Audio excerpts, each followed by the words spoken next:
nih Pak, dari sisi Bapak sebagai pemimpin daerah, apa yang Bapak lihat sebagai masalah di dalam layanan dasar? Masalah itu sebenarnya datang dari 4 hal. Yang pertama dari orang yang dilayani sendiri, yaitu rakyat. Rakyat kita itu tidak sepenuhnya mengatakan itu haknya, karena itu dia tidak akan pernah menuntut. Yang kedua, bahkan kalau disediakan pun dia tidak berinisiatif untuk menggunakannya. Bahkan di satu desa ada yang kita sediakan 3 poskesdes, tapi ternyata masih ada. Berarti kan ini dari si rakyatnya, dari sisi orang yang harusnya dilayani, dia tidak menggunakan itu. Dan yang kedua, dia punya inisiatif untuk memanfaatkan layanan yang kita berikan. Dari sisi problem politik, acap kali apa yang disebut people problem itu berbeda dengan political problem. Karena itu apa yang disebut dengan prioritas pembangunan itu ujung-ujungnya adalah prioritas komunal dan private, bukan prioritas publik.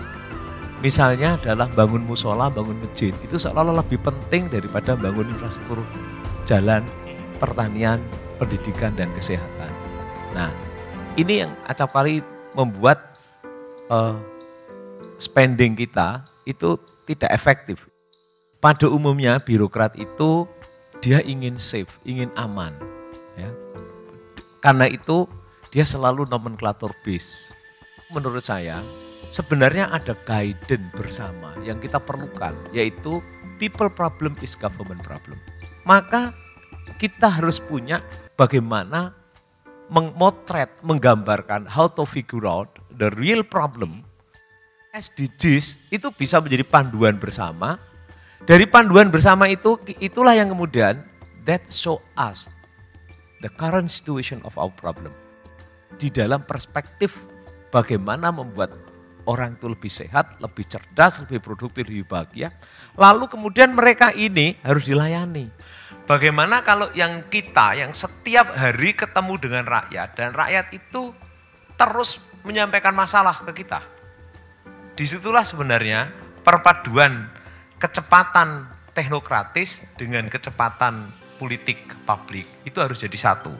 Lalu kemudian saya bisa bikin ini, merumuskan supaya gampang, kecepatan politik publik itu harus jadi satu. Lalu kemudian saya bisa bikin ini, merumuskan supaya gampang. Gimana sih? Karena kita bukan budget, bukan soal isunya, bukan anggaran, tapi isunya adalah sumber daya. Maka bagaimana bisnismen, komunitas, akademisi, dan government ini terlibat. Makanya kami ini value-nya selalu bicara transparansi, accountability, participation, dan innovation IT.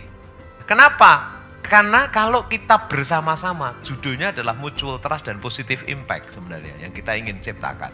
Jadi isu strategis, isu sektoral jadi satu terintegrasi, maka kami punya forum namanya setiap Jumat, namanya manajemen review.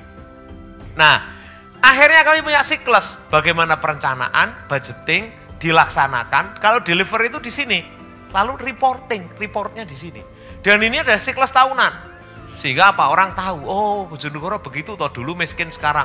Tahun 2000 masih nomor miskin nomor 1, tahun 2008 nomor 3, 2016 sekarang sudah keluar dari 10 kabupaten termiskin di Jawa Timur. Oh itu apa ceritanya? Bikin cerita dan masuk akal bicara output dan outcome-nya.